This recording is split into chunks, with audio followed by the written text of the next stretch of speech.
Hey guys, it's coreross and welcome to 6 News. So what we're doing today is we're going over a video that was released by Ubisoft yesterday, which was a behind the scenes for Ember Rise. And it actually revealed that Amaru and Goyo were quite different, and actually they were basically how we have asked for them to be in the new season, or at least how we thought we might see them. So for Amaru, have a listen to this. The inspiration was drawn by a big part by the community. They suggested a ladder operator. We tried to find a sweet spot between, okay, we understand what they want, so we figured, you know what, why don't we just do a grappling hook?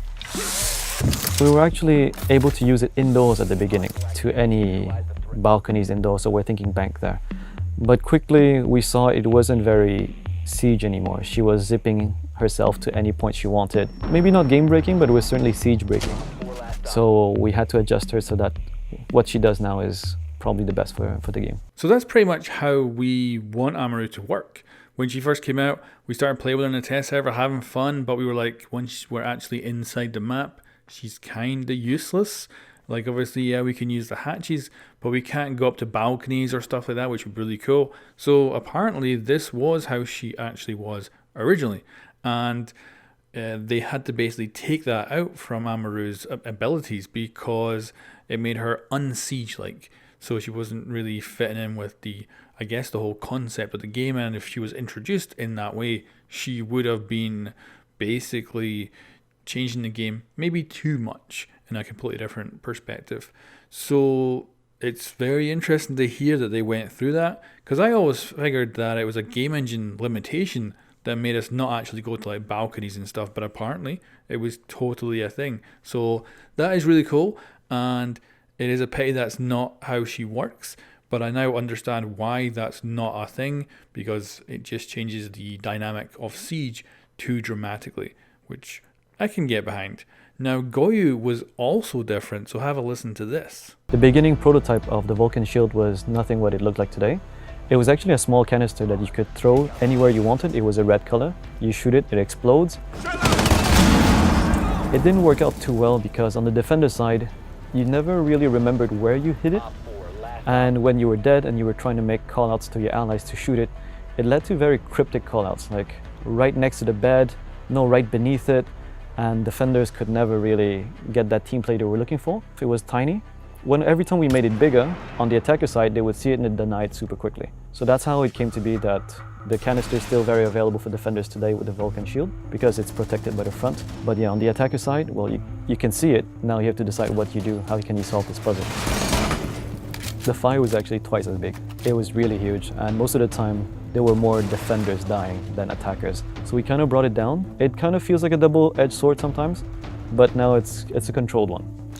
So for Goyo, that really closely matches up what we kind of imagined when we first seen the leaks, that he had some sort of explosive barrel or something like that. We kind of assumed that it'd be something we'd place down and then we'd be able to shoot to detonate it.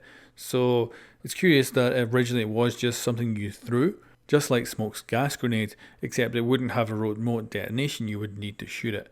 And I get the idea, yeah, like if you put them out and then Goyo dies or something, or maybe he's out roaming, then the other defenders of course could shoot it, but then you'd have to like tell them where it actually is, and even though it's this big red canister of whatever it is, it would be a bit of a pain in the ass sometimes to find out exactly where it's been placed.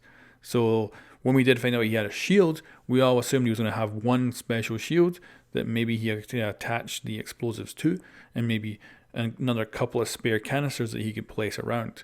So it's interesting again to see how this has changed kind of dramatically from his inception as the developers were originally thinking, and then obviously to where he is now with basically 3 deployable shields that also have explosives on them.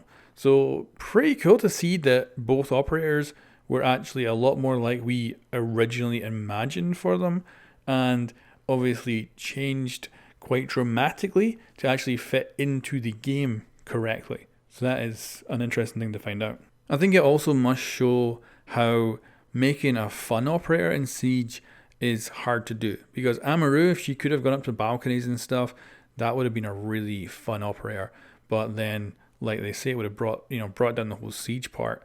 So it must be a pain in the ass to develop operators for this game that fit into that Siege of an objective philosophy. And still be enjoyable to play. And I wonder how they're going to obviously affect that in the future. So let me know what you guys think in the comments below.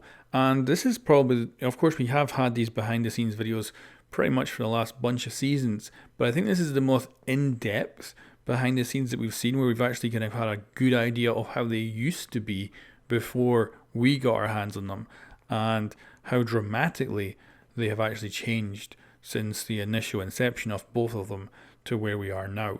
Anyway guys, let me know what you think in the comments below, and I'll catch you next time.